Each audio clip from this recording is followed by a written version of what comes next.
All right. Hello, everyone. My name is Jennifer Van Alstyne, and welcome to The Social Academic on YouTube. I'm here today with author Linda Moore. We're talking about her amazing book, Attribution, which is about a PhD student named Kate. Linda, would you mind introducing yourself?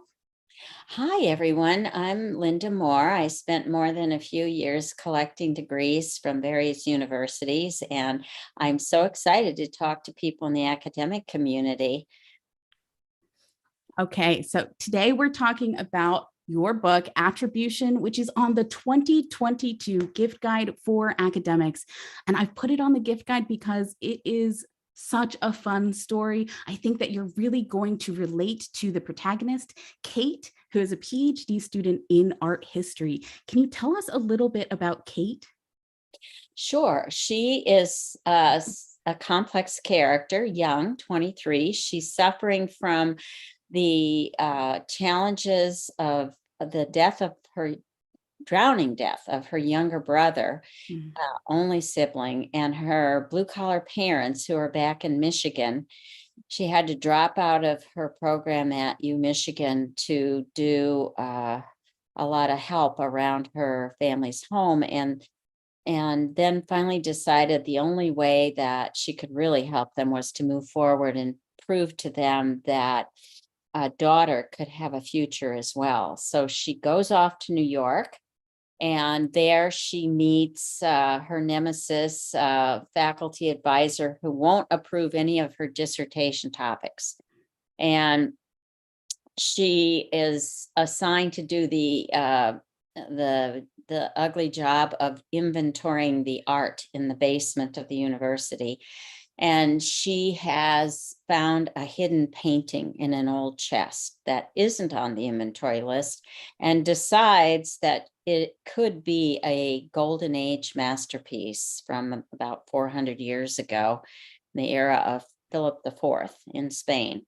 So during the holidays, she takes the canvas to Spain and looks for experts. And I'll leave it there because I don't want to give off any spoilers about where the book goes.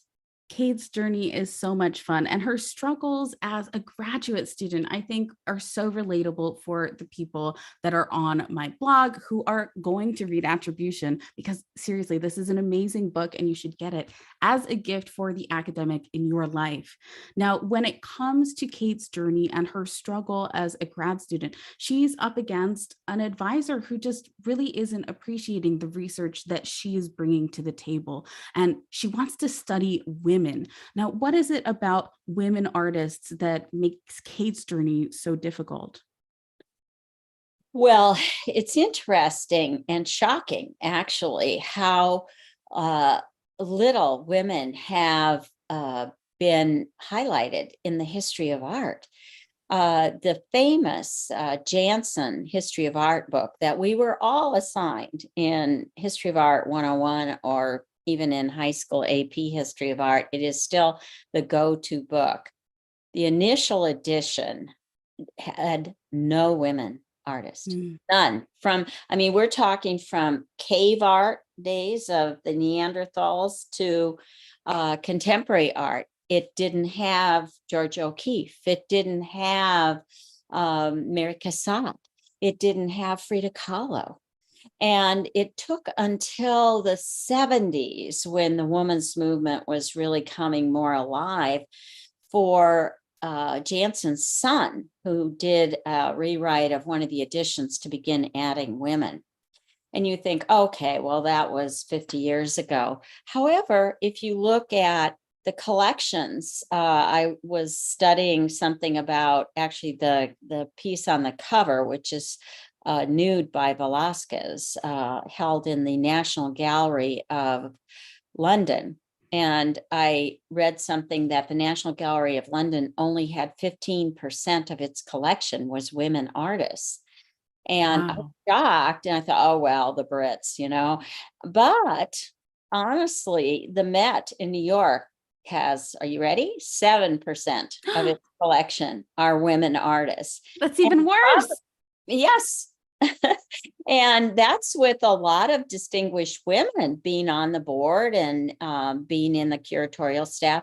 So I think there is now a resurgence of a movement to correct these things. And with that is coming a lot of women who are extraordinary, like Artemisia Gentileschi, who was the artist that we know a lot about because she was raped by her painting tutor in the 1500s and in Italy. And that is all, that trial was documented in the courts. So we have a lot of information.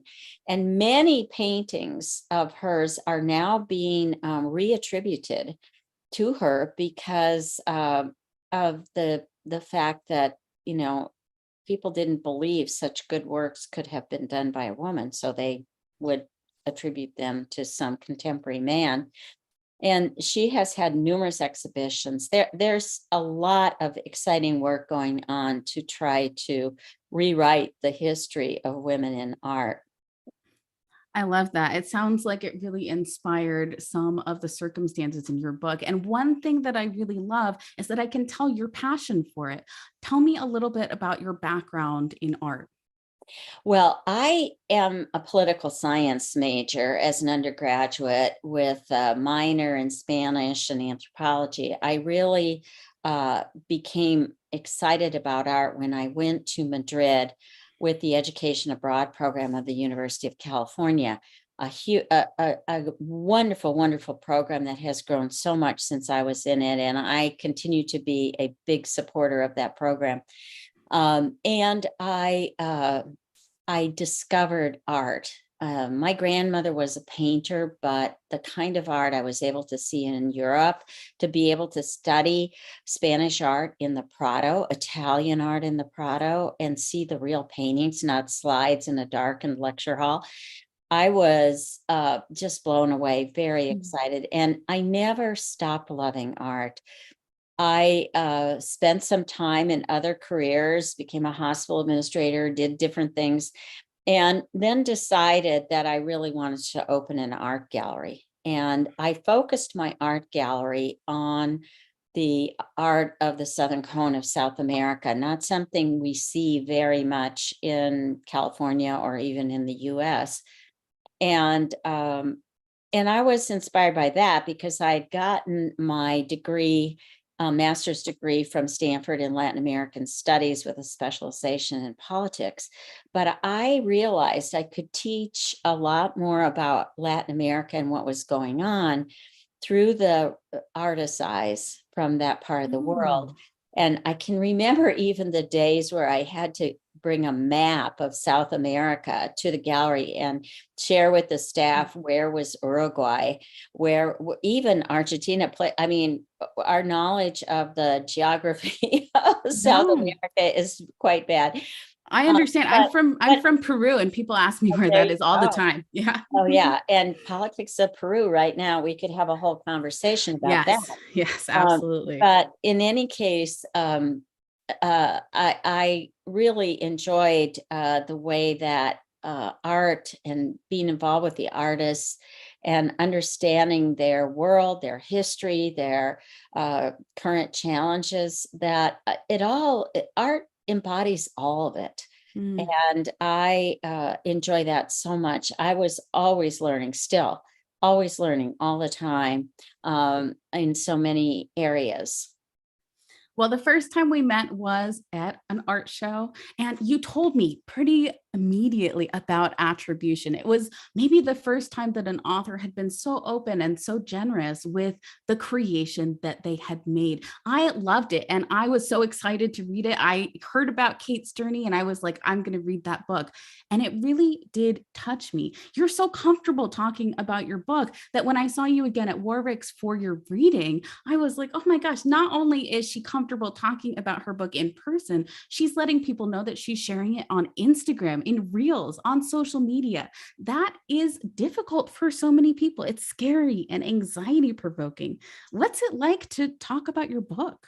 Well, at first, having been an art gallery owner, it was quite easy for me to talk about other people's art. And I, for the first time in talking about my own art, right? And so there it is. I have it, it's like it's all over the place here. And so that's marketing 101, is like, let people remember the name of the book is Attribution. But I finally had a talk with myself and I said, okay, if you were making the most fabulous chocolate chip cookies in the world, and people raved about them and told you how good they were, you would have no trouble at all saying, Jen, have some of my chocolate chip cookies. They're really, really good. And that feels quite natural to say, right? So I convinced myself, I worked really hard on this book for a long time, and I worked to make sure that facts were correct, that every single word was spelled right. I'm sure there are still a few errors, but we sure made an effort.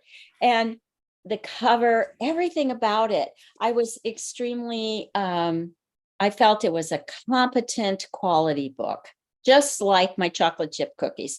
And I would say, please try my book. I think I'm offering you something you'll enjoy, something I'm proud of. And I always end with saying, let me know what you think, because I am interested to hear from readers, and hopefully the next book will be even better. But I can't say that there aren't moments when I think the other person must be thinking, oh my God, there she goes about that book again. So I try to at least moderate a bit who my audience is, and hold back so I don't end up losing all my invitations to parties. Oh, thank you for saying that too, because I think people are anxious about having that reaction. And you're someone who's doing this quite often. You are talking about your book, you are being open about it, and people aren't like snubbing you. People aren't like, oh my gosh, there's Linda, let me run the other way. No, they're talking about your book. They're at your readings. They're helping share it with their friends. And I think that is something that the power of the connection can really create. I just want to share some comments with you from the chat. Have some of my chocolate chip cookies. Yes, I love it. So people are hearing what you're saying, and I love that. Now, Attribution, again, is on the 2022 gift guide for academics. We do recommend that you buy it for yourself, buy another copy for a friend. Honestly, I loved reading this book, so I highly recommend it. Well, it is easy to talk about something that you personally enjoyed. And Yeah.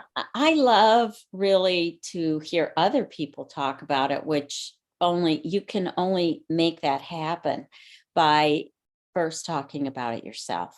And so ultimately the goal is to say, and we know actually, I went to quite a few little presentations about marketing books, and this whole world was all new learning for me.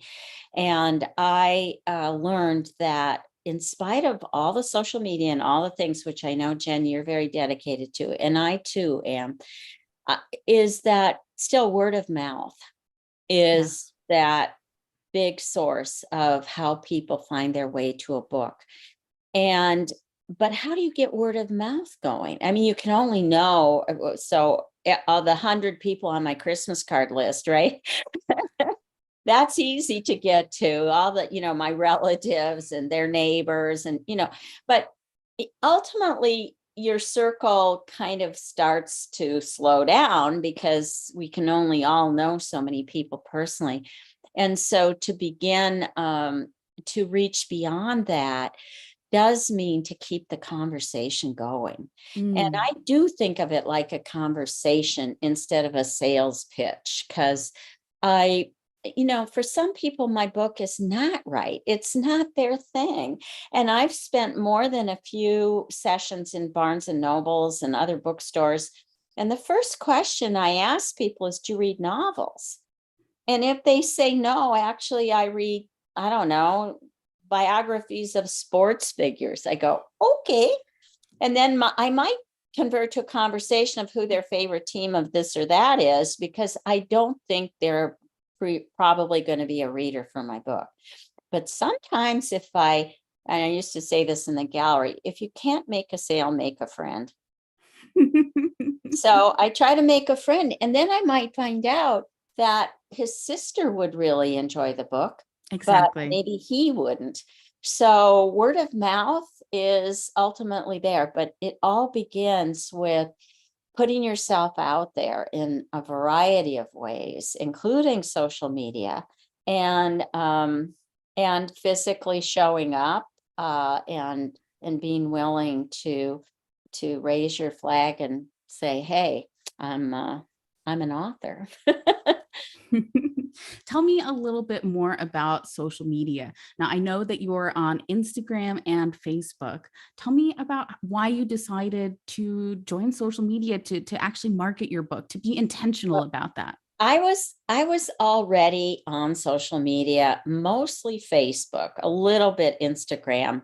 I had a Twitter account, which now no one look for me there because I'm sorry, Elon, I am not a friend and or a fan in any way, and I don't want to be part of something that I don't know if I even have a word for it, but it certainly isn't a dialogue with people. Mm. And it's not it's not my world. But I will say Facebook, we love to love it and hate it all at the same time. And I know a lot of people have left, but I initially got on there and was traveling a lot over the last, say, before COVID, 10 years. And that is such a great way to share with people. Here's where I am. Here's, what I'm looking at this morning in some beautiful place, and a reminder of all these people's birthdays and things. I would never in a million years remember that. Just to reach out to friends, and it takes so little effort to do it, that I really do appreciate it. And I have found, great joy in looking at my friends' grandkids' photos and where they're traveling and learning about what they're reading. Sometimes I find my way to really interesting stories.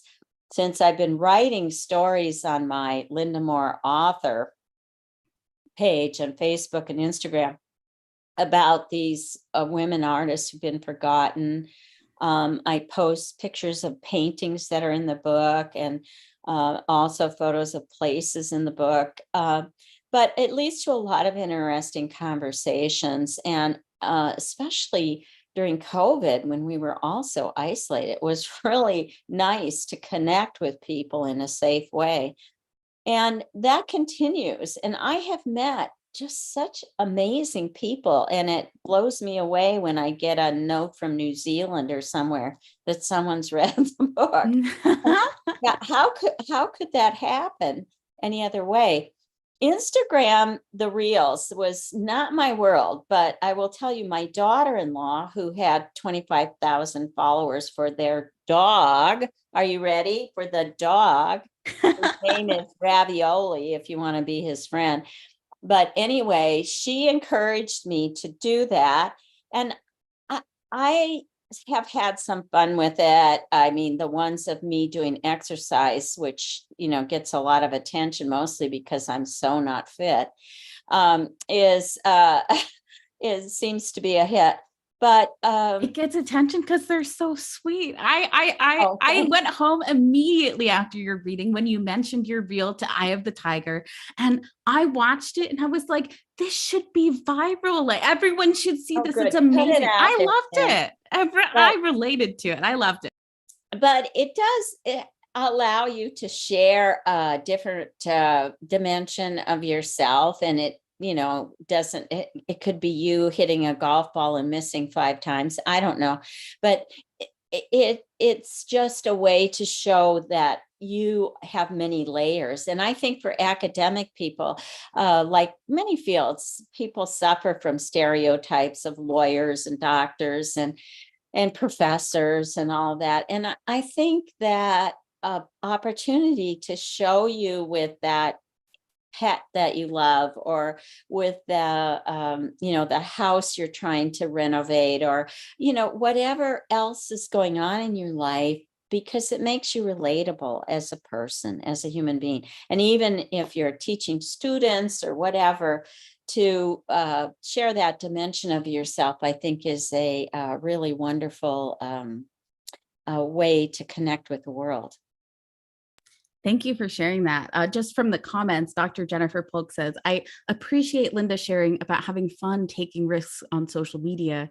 I've not done that so much. Reels scare me. And I think that's true for so many people. Now, what was it like asking for some help with that? Your daughter-in-law is helping you a little bit with those reels, and most people are anxious to ask for help or guidance in any way.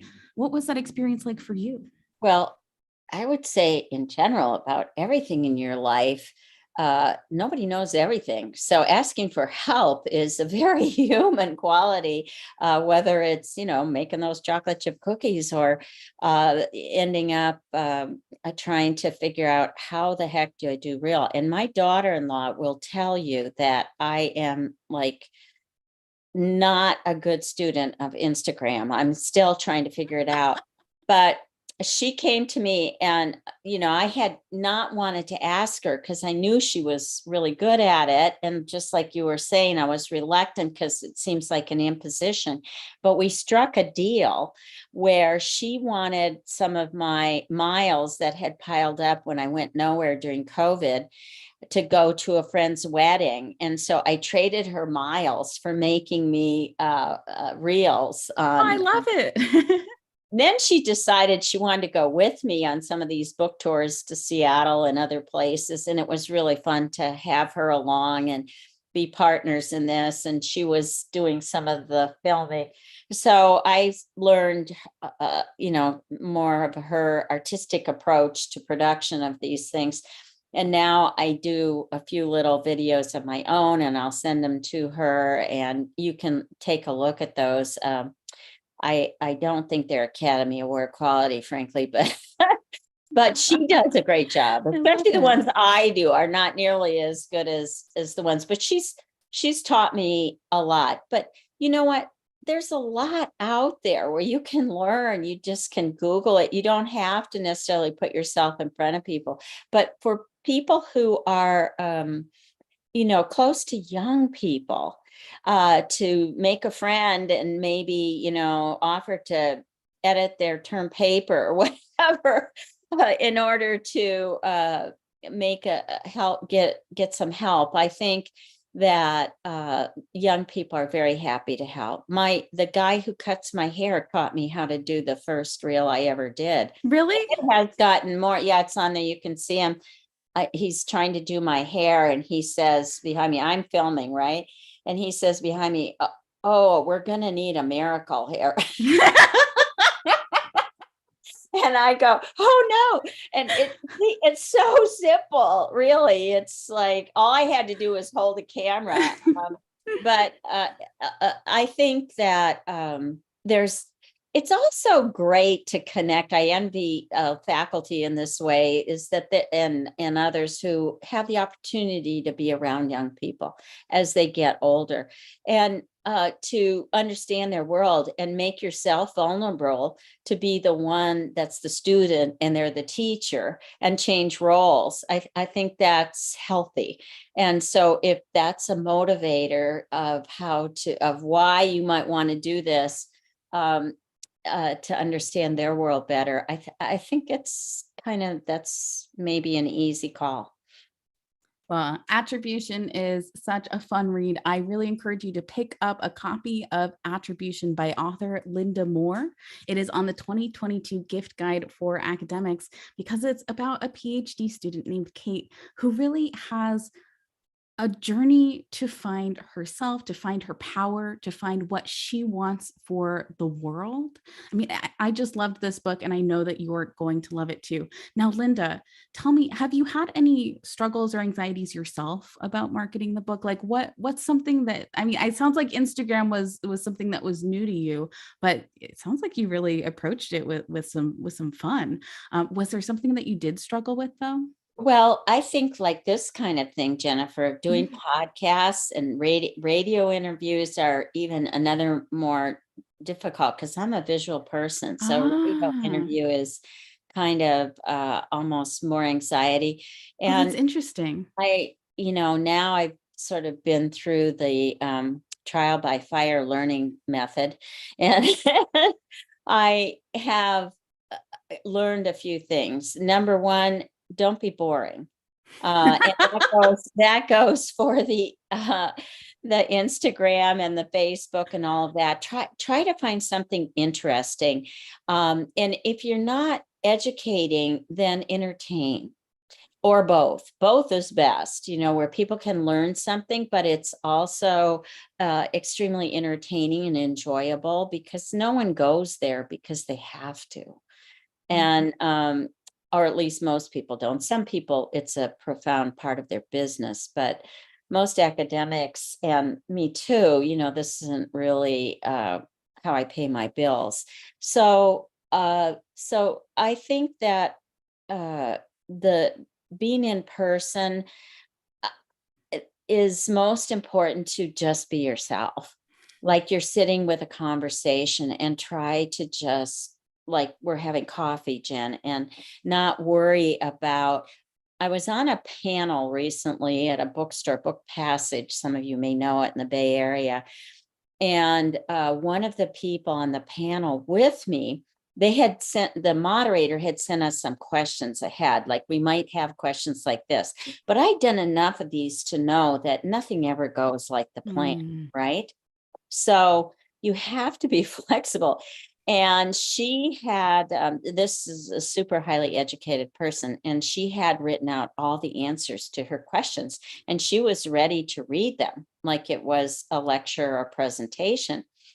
And I explained to her that I thought it would not necessarily go that way. So she couldn't depend. And I could see that was a real change in her thinking, because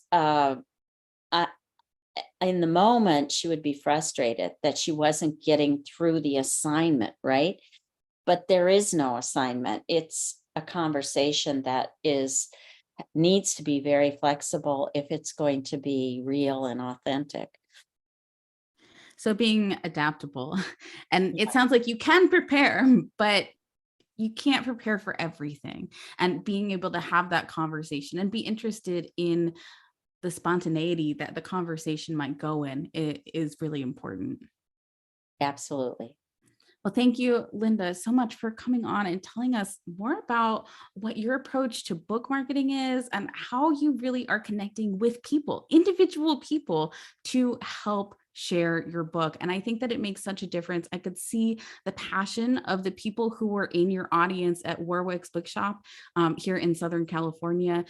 They were really interested not only in what you were saying, but why you were saying it. I think that your story and Kate's story in Attribution, which is again on the 2022 gift guide for academics, pick up a copy, is so interesting. I mean, like, it's something that people find memorable. Thank you, Jen. And also, let me say to those listening, you can reach me at lindamoreauthor.com, and please email me. I answer all the emails. And so if you have a particular question or something that we didn't touch on that would interest you, I'm very happy to hear from you by email.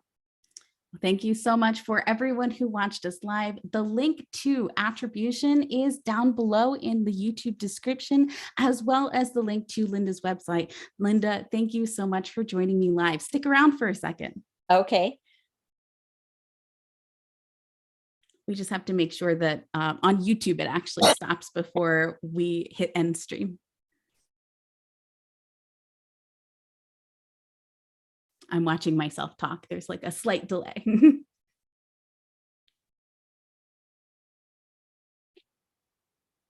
Okay. We are all set, and we are officially on.